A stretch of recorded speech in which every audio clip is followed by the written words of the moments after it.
So let's start with making a super simple trail mix. I always like to make my own so I can control the ingredients and control the all the things in it that I don't want. I can avoid those by just making my own. I have some leftover macadamia nuts that I got from the bulk section at Sprouts. I have some dried cherries, some raisins, some walnuts from Aldi, and some cashews that I get a big bag of from Costco. You can check the grocery hauls. That's one of the ones I love to get because it's so versatile. I keep that in the fridge to keep them from going bad. So that's why the macadamia nuts were in a glass jar, because I keep that in the fridge. I'll go ahead and add whichever ones I want. I'm going to add some raisins. I really just add whatever odds and ends I feel like. Sometimes I add some dairy-free chocolate chips. Sometimes it's some dried apricots. It's just whatever I have on hand or whatever I want. So the reason why we're doing this is because we're going to avoid all those extra ingredients that are typically in a lot of the store-bought trail mixes that are not great for us. I'm also going to add some dried coconut. These are unsweetened, since the sweetness is going to come from the cherries. They were sweetened. They do have sugar, and the raisins are naturally sweet. So I like to get a combination of healthy fats and some protein as well as something sweet. So that's just what we're going to do with this. I had some leftover pumpkin seeds. You can see like there's even crumbs left in here. I'm going to go ahead and mix those in there too. And then I have these little snack bags. I'm going to take about 1/3 of a cup portion, and I'm just going to portion these out. I'm just going to do 4 to 5 bags of these because I'm actually making this for my husband this week, and I'm just doing that quickly. And then what's really cool about this is I still have cashews left over. I still have walnuts left over. I still have dried cherries. And now I have several snack bags that are portioned out and ready for the week, good to go. And I also have enough to just keep on hand in the fridge. So this might work again for next week, but I'm going to go ahead and just add that to our jar that the macadamia nuts were in. And I'm going to store this in the fridge so that can be like a little muesli, however you say that. You know what I'm talking about. But just a dried fruit snack. Next up, we're going to just pack up some of my favorite veggie flour crackers. These are grain-free. They have seeds in them and cassava flour and tapioca. This does have a seed oil, which is sunflower oil, but I am not mad at that. I really, really enjoy these, and these are great for dipping also. So this is going to help me with my chip craving because I love chips. So I'm going to do these because they're a little healthier.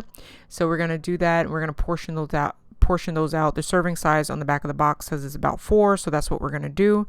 So I did about 4 of those. Next up, we are going to work on our bulk prep. So this is like what I like to batch prep, and this is a big bag of quinoa. This one is washed. This is the one that I get from this is the Kirkland brand from Costco. I share that in grocery hauls all the time, so I don't need to rinse this one, which I really, really like.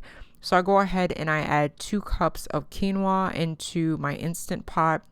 And then I'm going to add in a little bit of salt. You can always skip that. If you don't like quinoa, you could do rice. The possibilities are endless. I just like to put some sort of just bulk item with this that can make bowls, or I can add to soups. I can put just about anything. Then I'm going to add equal parts of water. So 2 cups of quinoa, 2 cups of water. I just kind of get everything submerged and off of the sides. Then I'm going to cook this on high temperature in my Instant Pot for about, I think I set this to 24 minutes. That's usually the perfect temperature for this. For me, I like it a little al dente. This is what it looks like when it's done. Excuse the steam, but it is nice and hot. It evaporates. All of that water just gets cooked in there, and it is so easy to make it this way. I've been making it this way for a couple of years now, and now we have our quinoa. We can set that aside and work on our next thing. So I like to just put all of this in one big glass bowl because I can use this, like I said, for so many different things. So I'm going to go ahead and pack that up. Next up, I bought 2 packs of these organic chicken breasts from Aldi, which they were such a great price, $5.99 for one of them, and I think $6 for the other, $6.79. So I'm going to go ahead and make my Instant Pot chicken salad. You can find that recipe on, it's a couple videos ago, but I will link it so you can check that out. There's also a blog post if you prefer to print it out. And I'm just going to go ahead and set this for 22 minutes since I have 4 big chicken breasts in there. And when it is done, this is what it looks like. Since I add smoked paprika to it, it does have a red hue, but that just gives so much flavor. I'm going to go ahead and add that to a stainless steel bowl, and you can add it to a plate or whatever you would like to shred up or cool off, however you want to do that. And you can take 2 forks and do this. You can take a knife if you like it chunky. Reserve this stock because that's money right there. So I like to go ahead and grab 2 of my small mason jars, and I like to portion these out because you have your own meat stock now. So this has so much flavor. I see people throw this away and I'm like, no, save it. So it's red obviously because of the smoked paprika. If you didn't have smoked paprika, it would be your normal golden hue. This is what our chicken looks like when it's done and shredded. There's still a little steam coming off, so I'm going to let it cool. While it's cooling, I'm going to make my dressing. Again, this is in a video I've already shared, but I will link it. It's really, really versatile, really easy to do. I'm adding in some chopped celery really quick. I have about 4 stalks. And then I'm adding in my chicken. So what I like to do with chicken salad is, since we eat it quite a bit over here, I love it because you don't have to worry about things being refrigerated. My husband loves to take this to work. He doesn't have to look for a microwave. And I am going to switch it up this week and add my favorite Hawaiian barbecue sauce. I shared this before, but it's worth sharing again. I absolutely love the ingredients in this. No high fructose corn syrup, and the flavor is spot on. It is so good. So I'm adding about a 1/4 cup. I think I ended up adding about a 1/3 cup of the barbecue sauce to this. So I'm just going to mix it up. Next up, we are just going to pan fry a pound of the grass-fed ground beef. Sometimes I do 1 or 2 pounds. This week I'm just doing 1 pound. I chopped up 1/2 of an onion. There's some thyme in here and some garlic and some salt. And we're just going to cook that up really, really quickly. And this is so versatile to have with so many other preparations. I'm actually going to serve this with the quinoa and with something else. So you could also have this and reserve this for, nachos or taco salad. Next up, I'm just taking frozen broccoli. I don't steam in the bag because that can leach out chemicals into your food that you don't want to ingest. So it's totally frozen. But what I like to do is add it to a large pot.